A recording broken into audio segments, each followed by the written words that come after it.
2012년 가을, 대전의 한 아파트 단지. 이곳은 1990년대 초반에 지어진 24평형 아파트들이 늘어선 도시 어디에나 있을 법한 평범한 주거지였습니다. 단지 입구에서 백이동까지는 약 150m. 백이동 7층에는 윤경호 씨 가족이 살고 있었습니다. 이야기를 시작하기 전에 잠깐만요.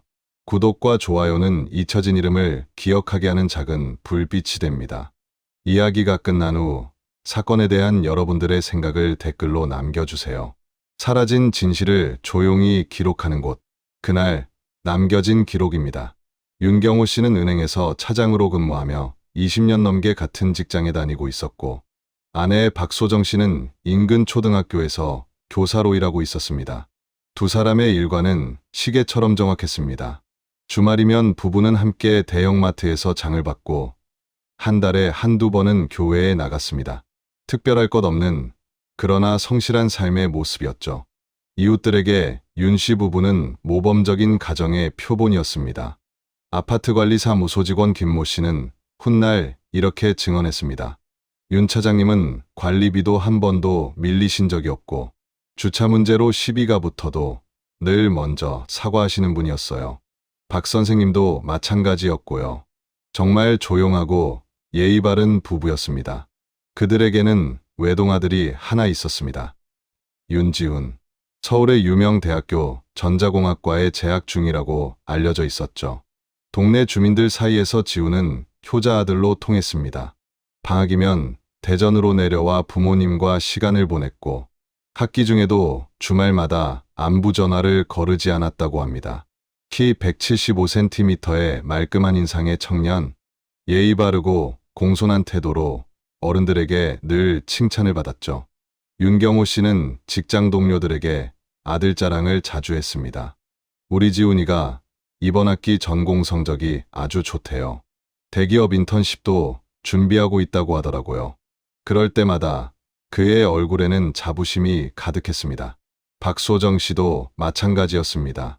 동료 교사들과의 점심시간, 그녀는 종종 이런 말을 했죠. 지훈이가 대학원 진학도 생각하고 있대요. 공부를 더 하고 싶다고.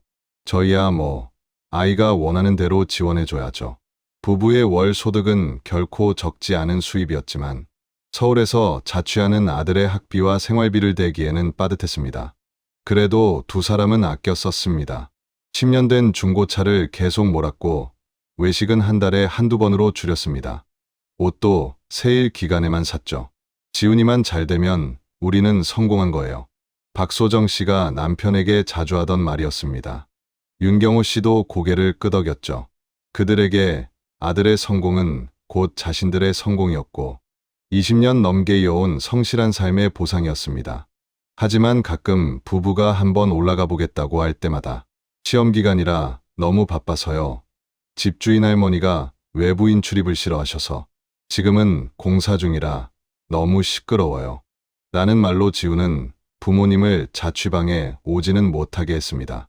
2012년 여름까지만 해도 이 가족의 미래는 밝아 보였습니다. 부부는 은퇴 후 시골의 작은 전원주택을 짓고 살 꿈도 꾸고 있었습니다. 2012년 11월 12일 월요일 8시 15분 대전의 한 초등학교 교무실에 긴장감이 흘렀습니다. 박소정 교사가 출근하지 않은 것이었죠. 근무 동안 단 한 번도 무단결근을 한 적이 없던 그녀였습니다. 교감 선생님은 처음에는 대수롭지 않게 생각했습니다. 차가 막히거나 갑자기 몸이 안 좋으셨겠지.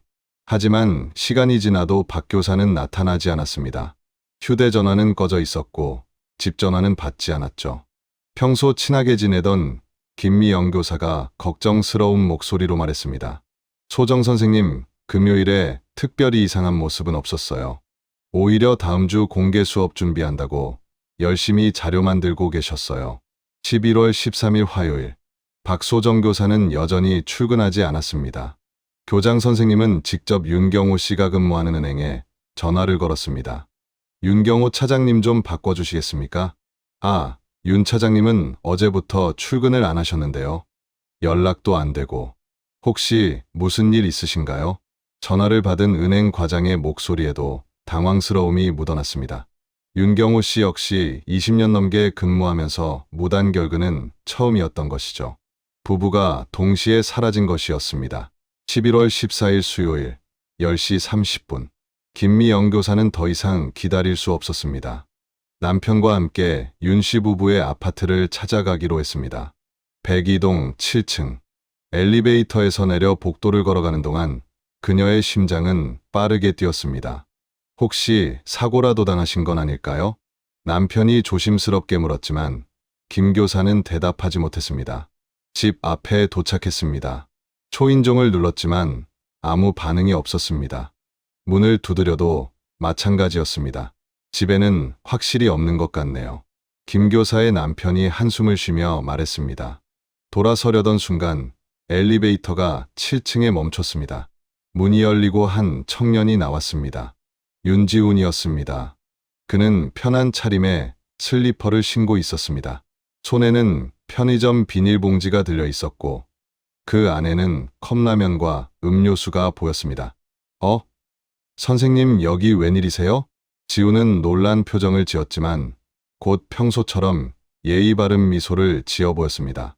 지훈아, 내 어머니가 며칠째 학교에 안 나오셔서 아버지도 회사에 안 나가신다고 하던데 무슨 일 있니? 김 교사의 질문에 지훈은 잠시 머뭇거리더니 대답했습니다. 부모님은 교회분들이랑 전라도 쪽 기도원에 가셨어요. 갑작스럽게 가시게 되어서. 기도원? 갑자기? 네. 어머니가 최근에 스트레스를 많이 받으셔서. 거기가 휴대폰이 잘 안 터지는 곳이라서 연락이 안 될 거예요. 지훈의 설명은 일견 그럴듯했습니다. 실제로 박소정 씨는 독실한 기독교 신자였고 스트레스를 받을 때면 기도원을 찾곤 했으니까요. 하지만 김 교사는 이상한 느낌을 떨칠 수 없었습니다. 아무 연락 없이 수업을 비운다는 게 납득이 되지 않았습니다.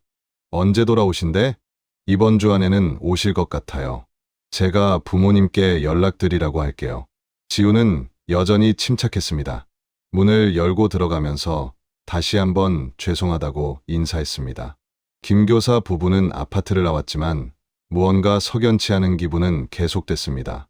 주차장을 지나가다가 남편이 말했습니다. 저기 봐요. 윤 씨 부부 차가 2대 다 있네요. 주차장 B구역에는 윤경호 씨와 박소정 씨의 차량이 나란히 주차되어 있었습니다.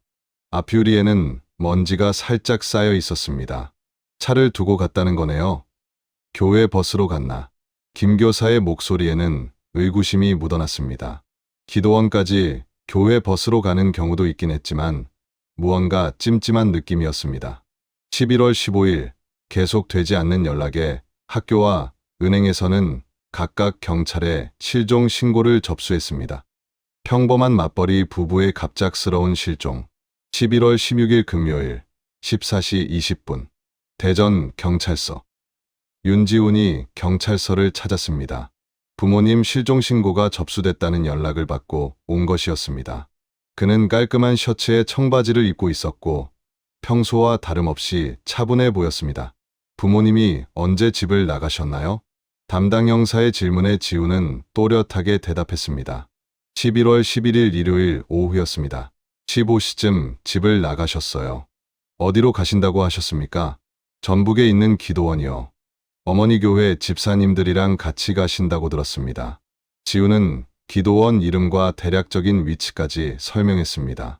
하지만 정확한 주소나 연락처는 모른다고 했습니다. 학생은 왜 같이 안 갔나요? 저는 학교 과제가 있어서 서울에 다시 올라가려고 했는데 부모님이 안 돌아오셔서 계속 기다리고 있습니다. 형사는 지훈의 표정을 유심히 살폈습니다. 부모가 닷새째 연락 두절인데도 불안해하는 기색이 전혀 없었습니다. 혹시 부모님과 사이가 안 좋거나 최근에 다툰 일은 없었나요? 아니요, 전혀 없었습니다. 저희 가족은 사이가 아주 좋아요. 지훈은 미소까지 지으며 대답했습니다. 그 미소가 오히려 형사에게는 부자연스럽게 느껴졌습니다. 마지막으로 통화는 언제 했습니까? 11일 저녁 19시쯤 어머니가 전화하셨어요. 잘 지내고 있으라고 하셨습니다. 하지만 통신사 조회 결과 11일 저녁 박소정 씨의 휴대폰에서 발신된 기록은 없었습니다. 형사는 이 사실을 지훈에게 알리지 않고 일단 돌려보냈습니다. 같은 날 저녁, 경찰은 아파트 CCTV를 확보했습니다. 11월 11일부터 15일까지의 영상을 확인하던 중 이상한 장면들이 포착됐습니다. 11월 12일 새벽 3시 14분, 지훈이 커다란 여행용 캐리어를 끌고 엘리베이터를 탔습니다. 약 20분 후 빈손으로 올라왔습니다. 같은 날 새벽 4시 22분, 다시 캐리어를 끌고 내려갔습니다. 11월 13일 새벽 2시 48분, 이번엔 큰 스포츠 가방 2개를 들고 내려갔습니다. 11월 14일 새벽 3시 35분, 검은색 대형 비닐봉지 여러 개를 들고 나가는 모습이 찍혔습니다. 무엇보다 이상한 건 이 모든 행동이 새벽 시간대에만 이루어졌다는 점이었습니다. 그리고 11월 11일 이후로 윤경호, 박소정 부부가 아파트를 출입하는 모습은 단 한 번도 찍히지 않았습니다. 경찰은 즉시 수색 영장을 신청했습니다. 11월 17일 토요일 9시 정각, 경찰 수색팀이 7층에 도착했습니다. 윤지훈 씨, 문 열어 주십시오. 문을 연 지훈은 여전히 담담했습니다. 집안은 깨끗하게 정돈되어 있었습니다. 거실, 안방, 작은 방 모두 평범한 가정집의 모습이었습니다. 하지만 과학수사팀이 루미놀 시약을 뿌리자 충격적인 장면이 나타났습니다. 거실 바닥 곳곳에서 푸른 형광빛이 번졌습니다. 혈흔 반응이었습니다. 누군가 피를 깨끗이 닦아냈지만 화학 반응은 속일 수 없었습니다. 안방 벽면에서도 마찬가지였습니다. 침대 매트리스를 드러내자 그 아래에서도 대량의 혈흔 흔적이 발견됐습니다. 이건 이미 늦은 것 같습니다.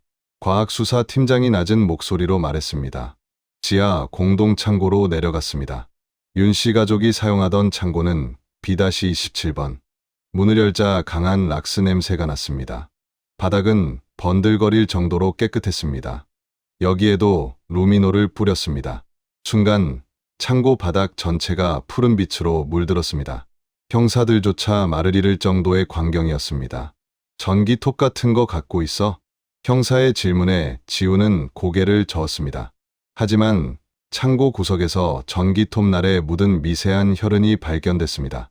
이제 의심의 여지가 없었습니다. 부부는 이미 살해당했고 시신은 훼손되어 어딘가에 유기된 것이 분명해 보였습니다. 그런데도 지훈은 끝까지 부인했습니다. 모르는 일입니다. 부모님은 기도원에 가셨어요.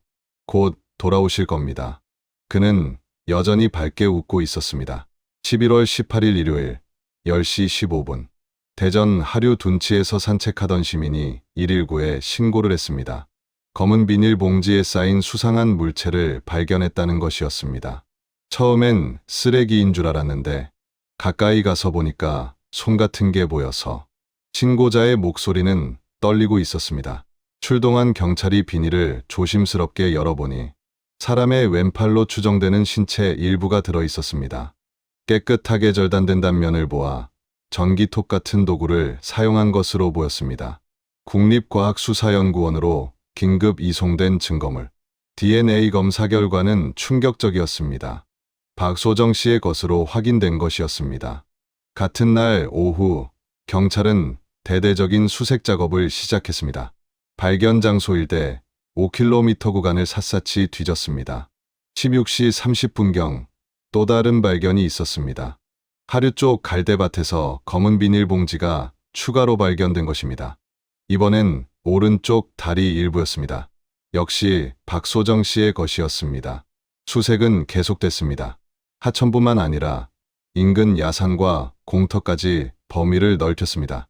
11월 19일 월요일 7시 20분, 아파트에서 약 3km 떨어진 야산 등산로 옆에서 또 다른 비닐봉지가 발견됐습니다. 이번엔 남성의 상반신 일부. DNA 검사 결과 윤경호 씨로 확인됐습니다. 발견 위치를 지도에 표시해 보니 모두 아파트를 중심으로 반경 5km 안에 있었습니다. 범인이 이동 수단을 이용해 운반하고 유기했을 가능성이 높았습니다. 경찰은 CCTV를 추가로 확보했습니다. 11월 12일 새벽 4시 45분, 지훈이 검은색 봉투를 여러 개 실은 자전거를 끌고 가는 모습이 포착됐습니다. 11월 13일 새벽 3시 12분. 이번엔 캐리어를 끌고 택시를 타는 장면이 찍혔습니다. 택시기사를 찾아 확인한 결과 야산 입구 근처 집에 내려줬다고 진술했습니다. 손님이 캐리어가 무거워 보이길래 도와드리려고 했는데 괜찮다고 하더라고요.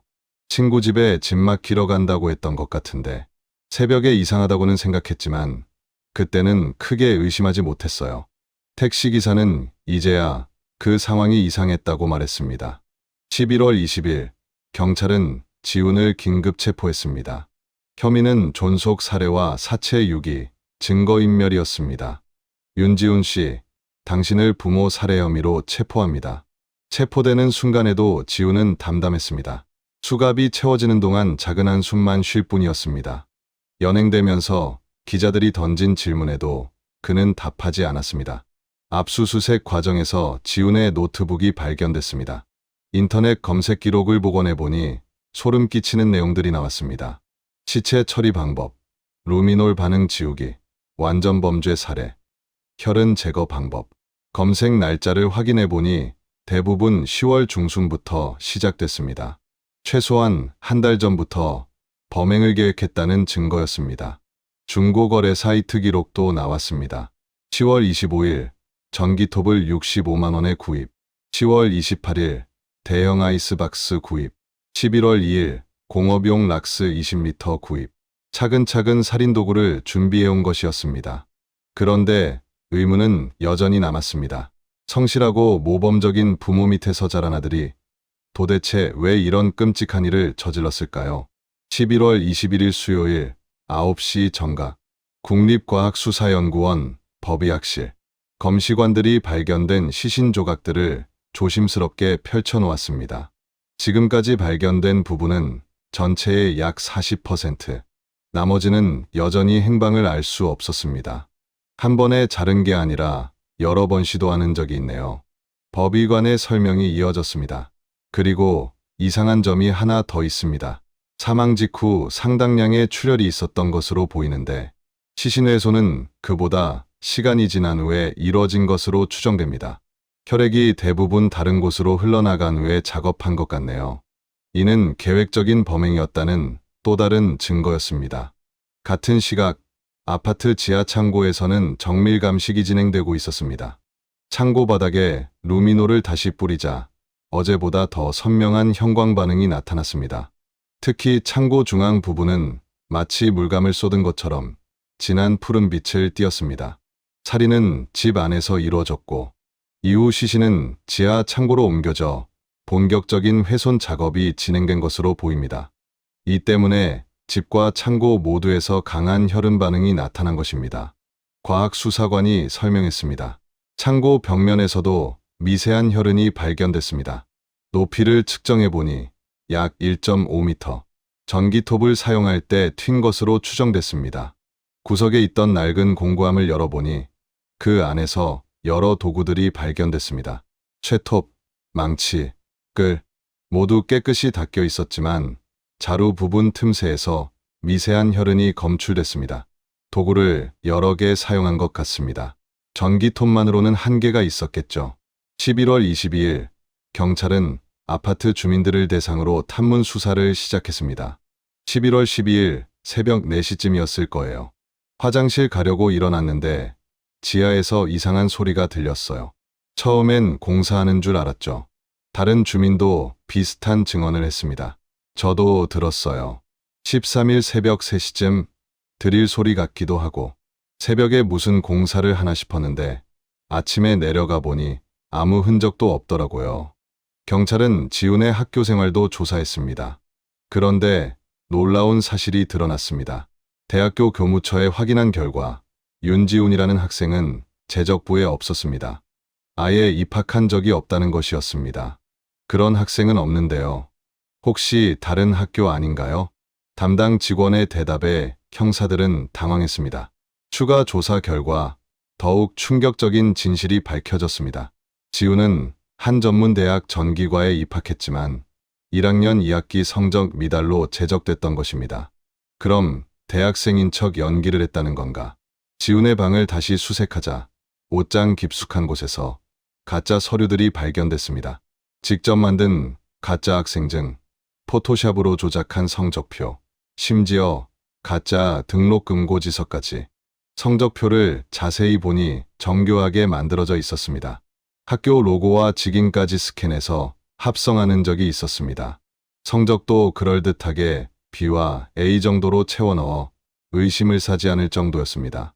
컴퓨터 하드디스크를 복원하자 가짜 서류를 만든 과정이 고스란히 드러났습니다.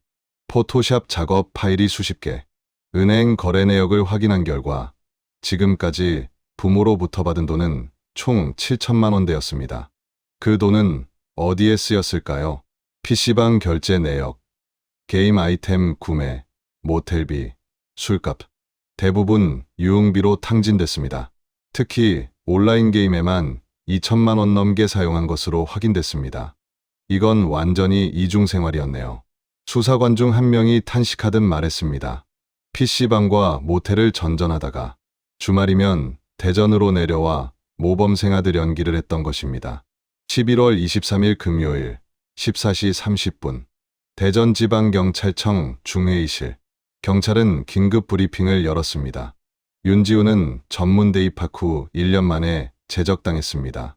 하지만 부모에게는 서울 명문대에 합격했다고 거짓말을 했죠. 이후 가짜 대학 생활을 연기하며 부모님께 받은 돈은 총 7천만 원대입니다. 기자들 사이에서 술렁임이 일었습니다. 수사관은 증거 자료를 하나씩 공개했습니다. 가짜 학생증, 조작된 성적표, 포토샵 작업 파일들. 특히 주목할 점은 매우 계획적으로 부모님을 속였다는 것입니다. 시험 기간이라며 전화를 피하고 집에 내려와 안심시켰죠. 심지어 가짜 교수 이름까지 만들어 이야기했습니다. 2012년 10월 중순, 윤경호 씨는 은행 내부 학비 지원 프로그램 신청을 위해 아들의 재학 증명서가 필요했습니다. 아들 학교에 직접 전화를 걸었습니다. 윤지훈 학생의 재학 증명서를 팩스로 받을 수 있을까요? 죄송합니다만 저희 학교에는 그런 학생이 없는데요. 처음엔 실수라고 생각했을 겁니다. 하지만 여러 번 확인한 결과는 같았습니다. 거짓이 모두 들통났던 것입니다. 11월 24일 경찰은 지훈을 상대로 본격적인 조사를 시작했습니다. 왜 거짓말을 했습니까? 부모님이 실망하실 걸 알면서도 왜 계속 속였습니까? 지훈은 한참을 침묵하다가 입을 열었습니다. 처음엔 잠깐만 속이려고 했어요. 재수해서 좋은 대학 가면 된다고 생각했죠. 근데 재수도 실패하고 그때부터는 돌이킬 수 없었어요. 그래서 부모님을 죽인 겁니까? 아버지가 다 알게 됐을 때 저한테 그러셨어요. 그래도 괜찮다. 다시 시작하자고. 근데 그 말이 오히려 더 무서웠어요. 이해하기 힘든 심리였습니다. 용서하겠다는 부모의 말이 왜 살인 동기가 된 것일까요? 전 이미 끝난 거였어요. 거짓말로 살았는데 다시 시작한다고 해서 뭐가 달라집니까? 동네 사람들도 다 알게 될 거고 부모님도 평생 절 보면서 실망하실 거고. 지훈의 목소리는 담담했습니다. 마치 남의 이야기를 하듯이. 심리분석과는 이를 자기의 성 인격의 극단적 발현으로 해석했습니다. 자신의 완벽한 이미지가 깨지는 것을 받아들일 수 없었던 것입니다. 지훈의 고등학교 동창들을 만나 추가 조사를 했습니다. 지훈이는 항상 공부 잘한다고 소문났었어요. 근데 실제로는 중위권이었죠. 본인은 늘 나는 머리는 좋은데 모력을 안 해서 그렇다고 했어요. 다른 친구도 증언했습니다. 허언증이 좀 있었어요. 작은 거짓말을 자주 했죠. 가진 것보다 더 많이 가진 척, 아는 것보다 더 많이 아는 척. 그런데 거짓말이 들통나도 전혀 부끄러워하지 않았어요. 이런 성향이 극단으로 치달은 결과가 이번 사건이었던 것입니다. 25일, 경찰은 추가 증거를 발견했습니다. 지훈이 10월부터 작성한 일기장이었습니다. 이제 끝이다. 디데이가 다가온다. 도구를 샀다. 생각보다 비싸다. 계획을 다시 점검했다. 실수하면 안 된다. 내일이다. 이상하게 담담하다. 마지막 일기는 11월 11일에 쓰여 있었습니다. 엄마가 김치를 담갔다. 내가 좋아하는 깍두기도 따로 담가주셨다. 웃으면서 먹었다. 이게 마지막이다. 그 문장들은 너무나 차갑고 무감정했습니다. 마치 타인의 죽음을 기록하는 것처럼. 11월 11일 일요일.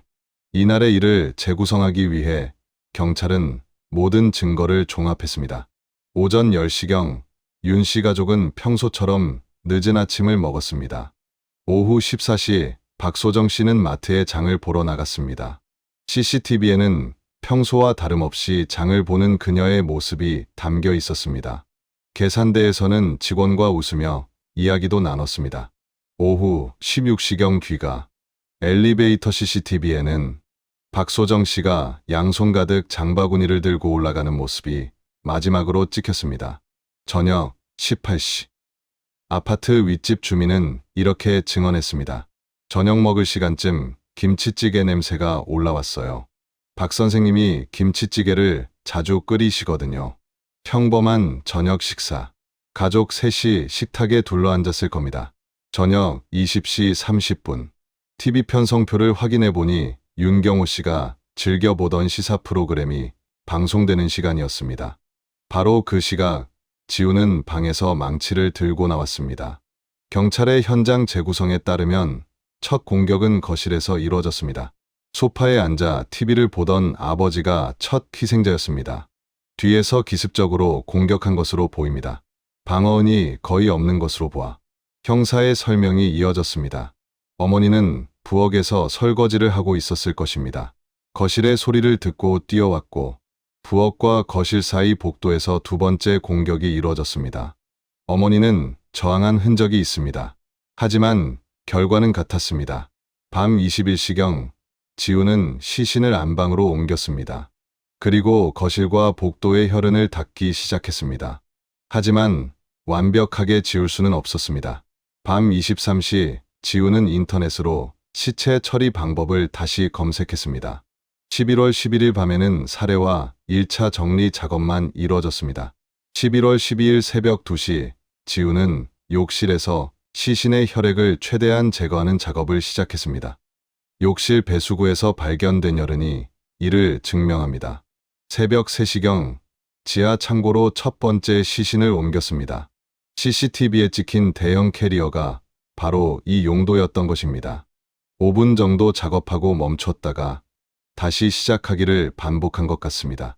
아마 소음 때문에 조심했겠죠. 11월 12일부터 13일까지 이틀에 걸쳐 지우는 창고에서 끔찍한 작업을 진행했습니다. 낮에는 평소처럼 행동하고 새벽이면 창고로 내려가는 패턴을 반복했습니다. 그 사이에도 지우는 태연하게 행동했습니다. 낮에는 편의점에서 도시락을 사 먹고 이웃을 만나면 인사도 했습니다.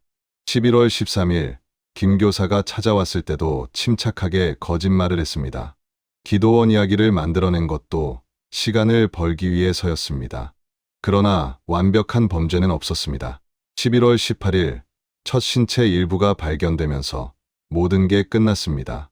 형사가 물었습니다. 후회는 안 합니까? 후회요? 모르겠어요. 그냥 다 끝났으면 좋겠어요. 2013년 5월 14일 대전지방법원 법정. 윤지훈의 첫 공판이 열렸습니다. 법정은 방청객들로 가득 찼습니다. 언론의 관심도 뜨거웠습니다. 수갑을 찬 지훈이 법정에 들어섰습니다. 수감 생활 6개월. 얼굴은 더 야위었지만 여전히 무표정했습니다. 검사의 기소 내용 낭독이 시작됐습니다. 존속살해, 사체유기, 사체손괴. 피고인은 인정합니까? 네. 짧은 대답. 법정에 무거운 침묵이 흘렀습니다.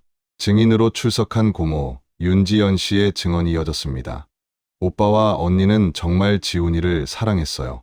지훈이가 어릴 때 몸이 약해서 언니는 직접 보약도 다리고 오빠는 매일 아침 수영장에 데려가고 아이를 위해서라면 뭐든 했죠. 그녀는 눈물을 흘리며 말을 이었습니다. 명문대 못 간 게 뭐가 중요해요. 오빠는 그런 사람이 아니었어요. 지훈이가 행복하기만 하면 된다고 늘 그렇게 말했는데 변호인은 심신미약을 주장했습니다. 피고인은 극도의 스트레스와 압박감으로 인해 정상적인 판단력을 상실한 상태였습니다. 한국 사회의 병적인 학벌주의가 만들어낸 비극입니다. 하지만 검사는 반박했습니다. 피고인은 한 달 이상 치밀하게 계획했습니다. 도구를 준비하고 시간을 계산하고 증거를 인멸했죠. 이것이 심신미약입니까? 재판 과정에서 충격적인 사실들이 추가로 드러났습니다. 지우는 부모의 신용카드로 현금 서비스까지 받았습니다. 도피 자금을 마련하려 했던 것입니다. 하지만 첫 시신이 발견되면서 계획은 무산됐습니다. 정신과 의사의 감정 결과도 공개됐습니다. 피고인은 자기애성 성격장애와 반사회적 성격장애의 특징을 보입니다. 하지만 사물을 변별하고 의사를 결정할 능력은 있었습니다. 즉, 심신미약은 아니라는 결론이었습니다. 2014년 2월 7일 선고 공판. 피고인을 무기징역에 처한다. 재판장은 판결 이유를 설명했습니다. 피고인의 범행은 인륜을 저버린 극악무도한 것입니다. 지우는 판결을 듣고도 별다른 반응을 보이지 않았습니다. 마치 예상했다는 듯이. 사건이 사회에 던진 충격은 컸습니다. 한 교육 전문가는 이렇게 논평했습니다. 이 사건은 단순한 개인의 일탈이 아닙니다. 학벌로 사람을 평가하고 실패를 용납하지 않는 우리 사회가 만들어낸 괴물입니다. 하지만 반론도 있었습니다. 아무리 사회 탓을 해도 부모를 살해하는 것이 정당화될 수는 없습니다. 이건 명백한 개인의 선택이고 책임입니다. 누군가는 지훈을 동정했고 누군가는 분노했습니다. 인근 초등학교에는 박소정 선생님을 추모하는 작은 공간이 마련됐습니다. 제자들이 가져다 놓은 편지와 꽃이 한동안 끊이지 않았습니다. 선생님, 하늘에서는 행복하세요. 좋은 수업 감사했습니다. 편지들이 보는 이의 마음을 더욱 아프게 했습니다. 윤경호 씨가 다니던 은행지점에서는 조용히 추모비를 마련했습니다. 20년간 함께한 동료를 기억하며라는 문구와 함께 이 사건은 한국 사회에 많은 질문을 남겼습니다. 우리는 왜 이토록 학벌에 목매는가? 부모의 사랑은 조건부여야 하는가? 실패를 인정하는 것이 그렇게 어려운가? 가족이란 무엇인가? 현재 지우는 여전히 복역 중입니다. 모범수로 생활하고 있다고 하지만 면회 오는 사람은 아무도 없다고 합니다. 그가 법적으로 가석방 심사를 받을 수 있는 가장 빠른 시기는 2034년경, 즉 수감 20년이 지난 후입니다. 하지만 그때 그를 기다리는 사람이 있을까요? 첫 시신이 발견됐던 그곳에는 이제 산책로가 조성됐습니다. 사람들은 이곳을 지나며 평화로운 풍경을 즐깁니다. 그날의 끔찍한 기억을 아는 사람은 이제 많지 않습니다. 그들의 마지막 순간, 아들의 얼굴을 보며 무슨 생각을 했을까요? 배신감? 분노? 아니면 여전히 사랑이었을까요? 우리는 영원히 알 수 없을 것입니다. 이 이야기는 실제 사건에서 영감을 받아 재구성한 창작 콘텐츠입니다. 실존 인물 및 단체와는 무관하며 피해자 및 가족분들께 깊은 존경과 위로의 마음을 전합니다. 시간은 흘러가지만 기록은 사라지지 않습니다. 그날 남겨진 기록은 오늘도 한 사람의 이야기를 남기고 잊힌 이야기를 다시 세상에 전하겠습니다. 여러분의 구독과 좋아요는 그 기억이 이어지게 하는 힘이 됩니다. 시청해 주셔서 감사합니다.